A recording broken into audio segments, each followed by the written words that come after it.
Assalamu alaikum to all the students who are watching my videos regularly. Our topic for today is Aristotle.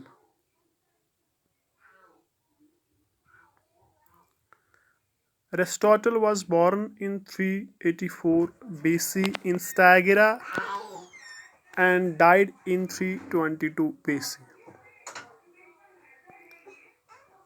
He is often called as father of political science and biology.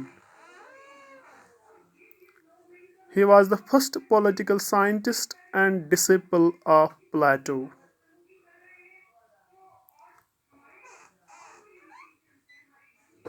He has called man as a social animal. He is the advocate of political realism. He has wrote about 150 philosophical treatises. His political theory is mainly found in politics. Apart from politics, he has also wrote Nicomachean Ethics and the Constitution of Athens. The classic work which he has compiled, which is still relevant, is Politics. It consists of 8 books. Aristotle is famous for his theory of revolution, classification of constitutions, slavery, theory of citizenship, theory of justice, etc. etc. Coming to Aristotle's theory of citizenship, which is mentioned in our syllabus for BG 5th sem students, Aristotle's theory of citizenship emanated from his analysis of household units and then partnerships therein. As we have already noted that in household unit, according to Aristotle, there are almost three types of relationships. We have a husband and wife relationship, marital relationship. We have a parental relationship, father versus son, and we are also having third sort of relationship, master versus slave. Aristotle thinks of the citizen as a kind of genus. It was a Greek word which means highest species. तो ये जो एक citizen होता है ये एक heist species का होता है and he looks for certain features to be fulfilled to be a citizen. And Aristotle, if you have to be a citizen, there should be certain features within you. So, what sort of features should be a citizen having? We will discuss later on. Citizenship is both a privilege and a duty. According to Aristotle, citizenship is both a privilege and a duty. There is no place for representative democracy in Aristotle's citizenship. To Aristotle, all people who are citizens, they should be actively participating in the affairs of the state and not through representatives. We know we are living in the 21st century. Population of the countries have increased. In fact, we are witnessing a population explosion. So it's not feasible, it's not suitable for every person to participate directly in the administration of the state. Way back to Aristotelian times, population was very much limited. So it was feasible for people who were citizens to participate directly in the affairs of the state. We know, according to Aristotle, majority of the population, majority of the people were deprived of the citizenship. So it was very much narrow. So it was very much feasible for that narrow population to participate in the affairs of the state. This means holding office taking part in the administration of justice, and membership of a governing assembly.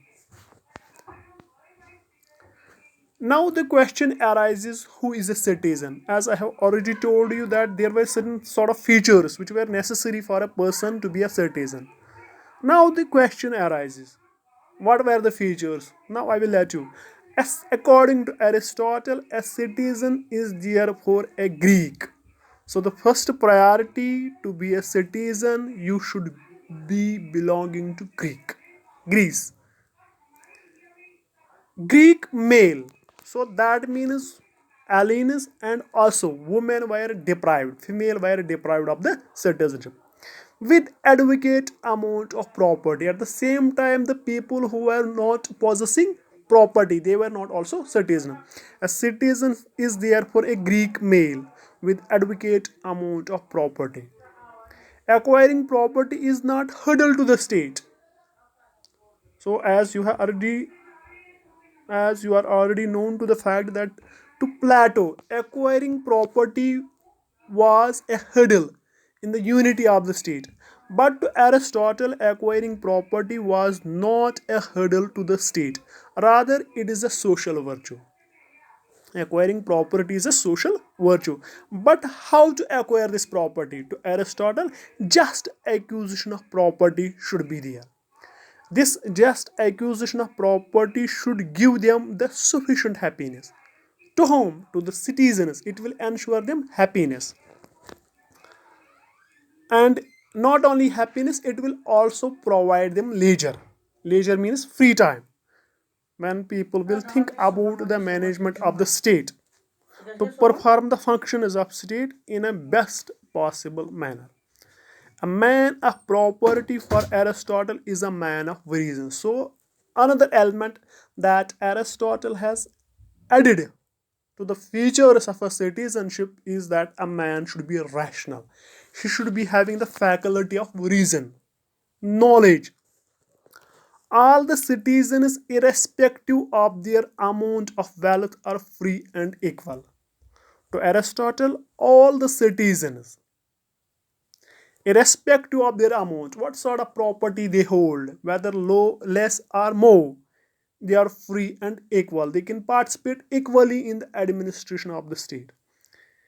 In perpetuity, no class will have power. To Aristotle, no class will have power in perpetuity. There will be circulation of elites.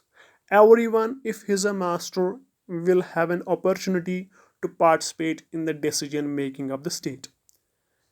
Now, as I have already told you that Aristotle deprived majority of the people from becoming a citizen, or we can say the Aristotle have denied a huge chunk of population from citizenship. How?